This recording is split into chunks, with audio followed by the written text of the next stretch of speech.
Around the world tonight, we are facing a number of historic challenges. The war between Israel and Hamas, with thousands of Palestinian civilians caught in the middle of what could become a much bigger war. The ongoing Russian invasion of Ukraine.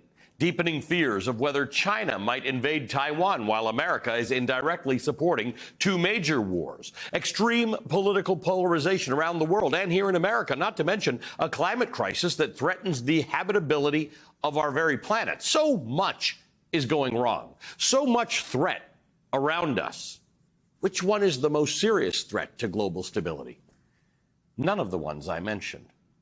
The greatest threat to the stability of the world right now remains a twice-impeached, multiply indicted former president of this nation. Donald Trump is the greatest threat the world faces.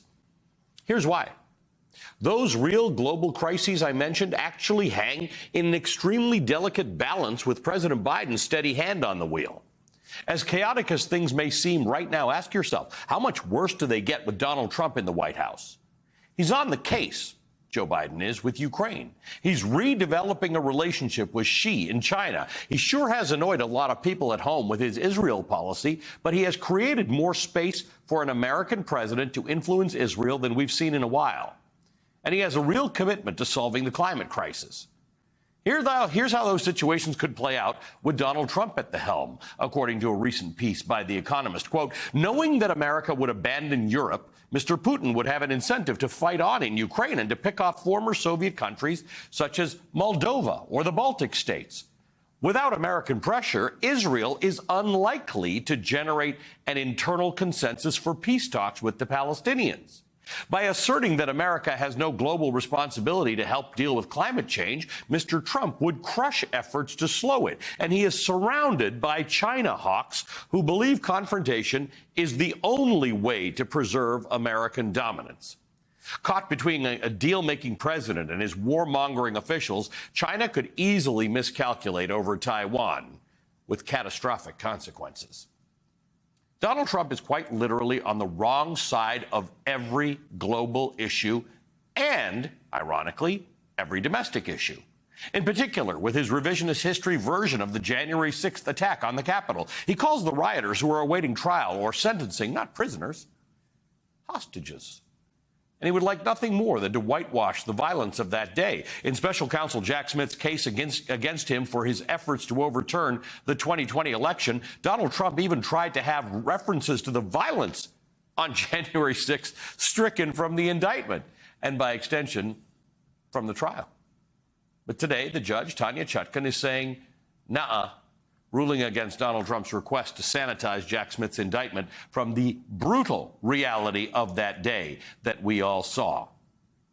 In their filing to Judge Chutkan, Jack Smith and his team argued that January 6th was, quote, the culmination of the defendant's criminal conspiracies to overturn the legitimate results of the presidential election when the defendant directed a large and angry crowd, one that he had summoned to Washington, D.C. and fueled with knowingly false claims of election fraud to the Capitol to obstruct the congressional certification proceeding, end quote. Jack Smith's filing makes an important point about the power of Trump's words and his willingness to use the threat of violence to achieve his goals. Just within the past few hours tonight, a Colorado judge ruled that Donald Trump's January 6th speech led to the violence of that day. Quote, the court finds that Trump's ellipse speech incited imminent lawless violence. Trump did so explicitly by telling the crowd repeatedly to fight like hell, to walk down to the Capitol, and that they needed to take back our country through strength. He did so implicitly by encouraging the crowd that they could play by very different rules because of the supposed fraudulent election, end quote.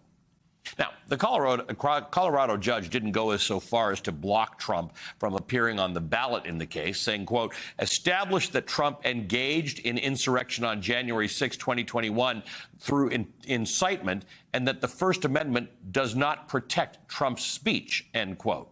It is more evidence, however, that when Donald Trump speaks, his supporters listen. When he attacks Judge Chutkan, that sends a message to the people who live in thrall to him. Jack Smith and his team are set to make arguments before a federal appeals court on Monday about why the gag order on Trump should remain in place. But in their filing on the issue, they point out, quote, shortly after being assigned to the case, the court itself received a racist death threat explicitly tied to the court's role in presiding over the defendant's case, with the caller stating, among other things, quote, if Trump doesn't get elected in 2024, we are coming to kill you. So tread lightly. And then a word that starts with a B and ends with an H. You will be targeted personally, publicly, your family, all of it, end quote.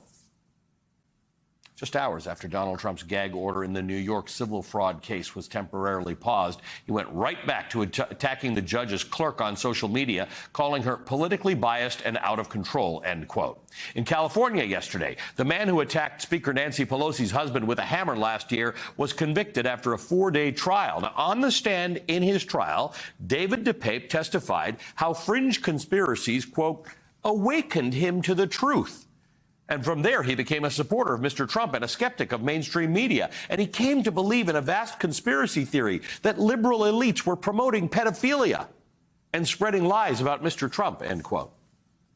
Donald Trump's messages, the ones he verbalizes and the ones he doesn't, are being received. Bear in mind, this is where things stand right now.